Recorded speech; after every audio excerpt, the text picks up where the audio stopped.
As announced, Brew Protocol is finally coming to global. Or is it? Brew Protocol has officially announced that there's going to be a closed beta test coming up at the end of the year, as well as what their roadmap look like with some answer to the player, as well as a exclusive interview with the Brew Protocol database team. However, furthermore is that we found out that the Western version will have some certain limitation like censorship and stuff. Hey, my name is Tenten, I play on the Brew Protocol JP server, and I want to cover my thought on all of these items. Let's starting off with the official announcement. Brew Protocol first launched in Japan in June of 2023, and it's gonna get the first major content update actually in August. So at the time of making this video, even the JP server haven't had its first major update. We did get the summer update in July for the summer event, but we don't have any new major content. The August update is going to come with a lot of quality of life changes as well as some class buff. Some of these updates that they describe here actually is not even implemented in JP right now, such as the adventure board update, where it allows you to do the task without being in a specific order, as well as potentially removing the duplicate tasks. This update is actually not in the JP update yet, and I think it would be really interesting to see if when the global version launch, it will launch with all these quality of life update. In the August Japan update, they're actually going to be adding a new class, the Bleach Lancer, as well. Now, I don't think this class is going to be included as a part of global launch because it appeared that it was not in this trailer. In this trailer, they only included the 5 original class, which are of course the Blade Warden, known as Aegis Fighter in Japan. So this is the Shield class, the Keen Strider, the Archer in Japan. This is the Healer class, and then the Spellweaver, the Mage, the Twin Striker, which is the Axe, and then the Foe Breaker, or sometimes called Heavy Smasher in Japan. So it looked like Bliss Launcher is not going to be coming as a part of the original launch for the global Brew Protocol.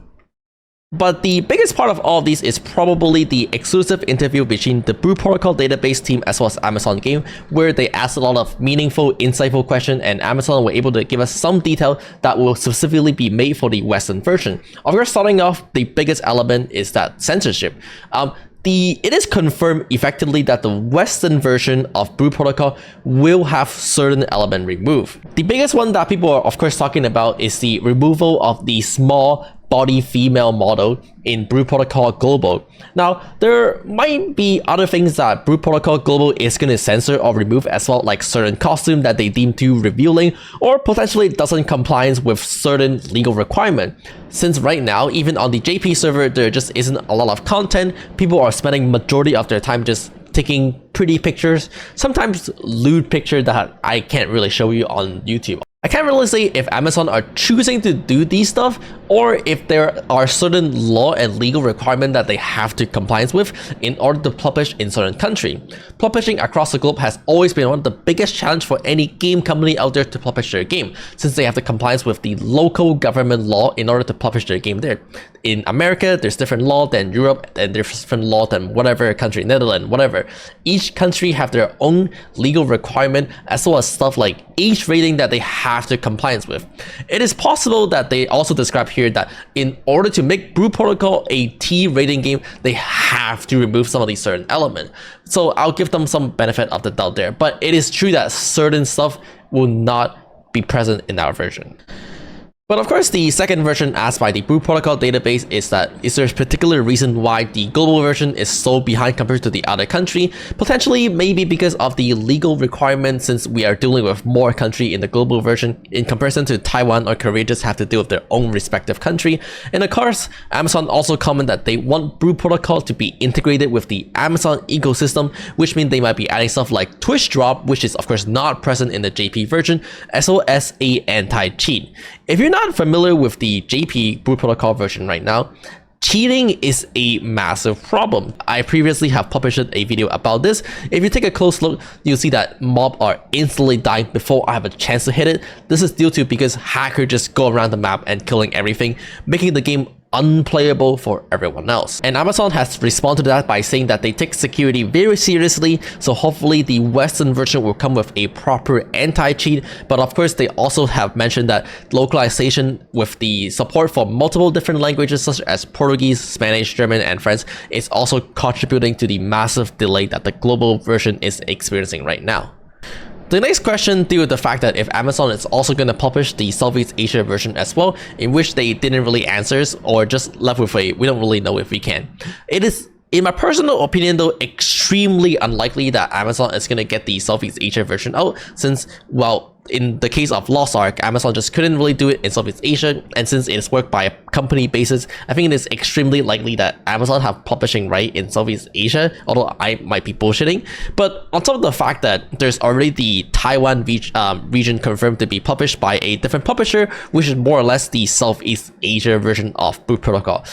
I don't really know how many of you this affect. I don't know how many of you watching this video is going to be coming from the Southeast Asia region, but if you are coming from the Southeast Asia region, welcome and consider subscribing. I have plenty of friends in the Southeast Asia region as well, but I know they're going to end up just playing the Taiwanese version. The next question asks if NA and EU are going to be playing on the same server. Now this is, in my opinion, extremely unlikely. They might try it for the closed beta test and see if the networking is good enough to do that, and then they might disassemble it during the actual launch itself. But in general, most MMORPG have separated server for EU and NA simply because the technology is just not there. As human, we're always going to be limited by the speed of light, and so we will see how this goes. Just because they have this joint server for beta doesn't mean it will be the same when it actually get released. Again, they could just be testing it during the beta to see if the networking is good enough. Blue Protocol is not really a ping dependent game, but ping still matter when it comes down to player satisfaction. So this is something we will simply have to see. The next question just asks, when can we expect a closed beta test? Of course, they're not going to answer that, and they just say they don't know. However, my personal prediction is going to be end of October. Why? TwitchCon. You see, Twitch is owned by Amazon, and so Amazon Game effectively kind of is one of the biggest sponsors for TwitchCon. This was the case last year with Lost Ark, where they have a giant Lost Ark booth and a giant Lost Ark show. And I expect that this year TwitchCon, if they are able to do it early enough, there will be probably a massive Blue Protocol show marketing at TwitchCon. And so we can probably expect earliest Blue Protocol beta to be around TwitchCon, either like before and then they do a showcase at TwitchCon, or they showcase the TwitchCon and then drop the beta so people can play it. Either way, my prediction is around October. We don't really know, something nobody up know. The next question asks if Amazon can give a hint on when the game will come out in 2024, in which case, once again, the answer, they don't really know. However, the question after, I think, is really interesting. It talked about monetization, in which case it mostly made a comparison with how Lost Ark have specific change differ from the Korean version to make it less pay to win. Specifically, the removal of Yozu Jar in Lost Ark, which is the gacha skin element in Lost Ark. In which case, Amazon has mentioned that they're going to be bringing both the Battle Pass system as well as the gacha system from Japan over, which is of course the two major monetization systems available in Japan right now. But in addition to that is that they are also going to be doing Founder Pack for the Western release.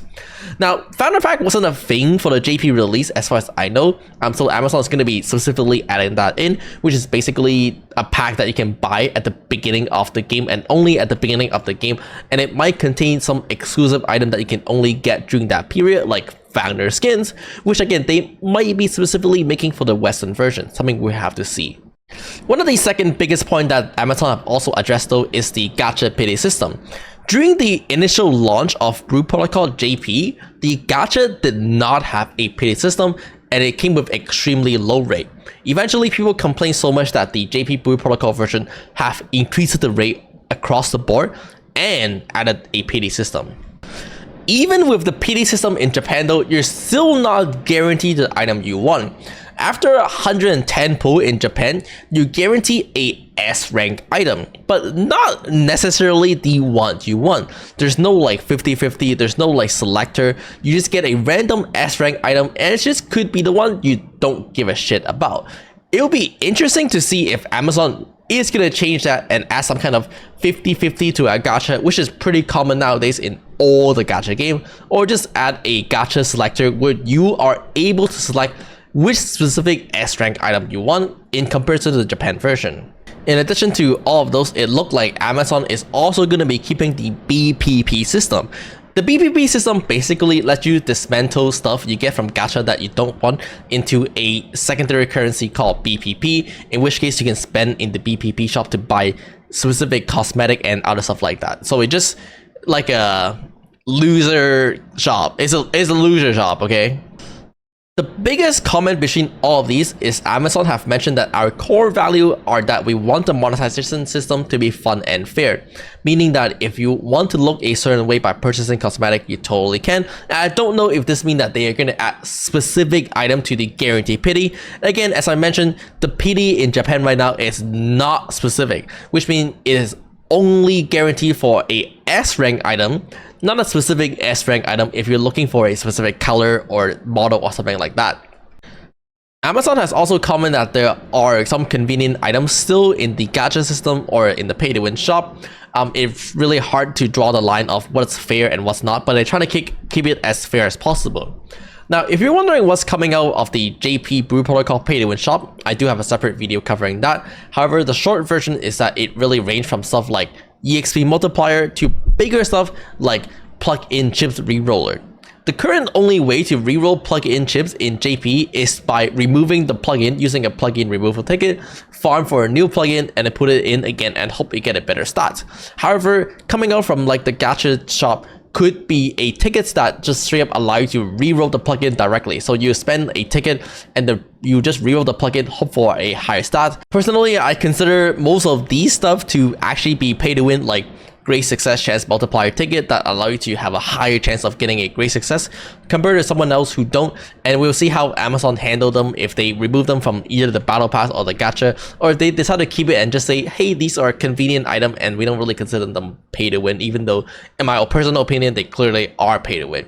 So again, things that we'll only really see when it comes down to launching, but they did address that they might be touching on these. So it looked like our version, or at least the global Brew Protocol version, will have some differences compared to the Japanese Brew Protocol version.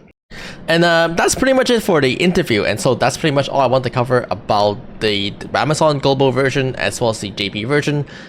Subscribe for more video like this, I guess. Let me know what you want